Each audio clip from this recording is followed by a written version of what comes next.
Hey friends, I lived in Florida for 2 summers and I experienced what you might know to be true of Florida. And that is, sometimes it rains out of nowhere, and it rains hard. Like rain is coming in sideways because of the wind and your windshield wipers can't keep up. You legitimately cannot see, so you have to pull over until it stops. This happened to me if you're wondering. My plan of pursuit of where I was going was disrupted. Sometimes the Lord allows us to experience a storm, meaning anything that is a disruption to our plan, so that He can get our attention and get us on the right path again. This is exactly what the Lord did to Jonah. The Lord clearly invited, or you could say voluntold, him to go preach repentance to the Ninevites so that they would repent and be saved. But because of the terrible people that the Ninevites were, he didn't want to. So he caught a sailboat, the opposite way to the city of Tarshish.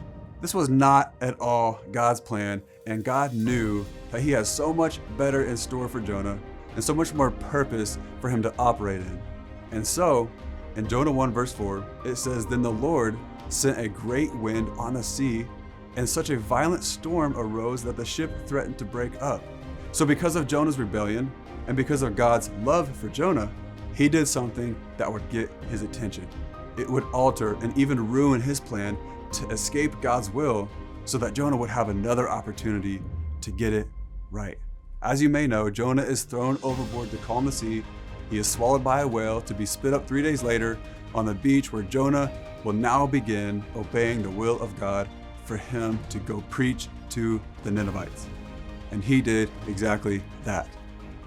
As for my car ride in Florida, I was on my way to a special church event almost 2 hours away that I didn't realize had already occurred a day or two prior. Maybe God was trying to get my attention with that storm so that I would pull over and maybe check on the event to realize that I was making a faulty trip.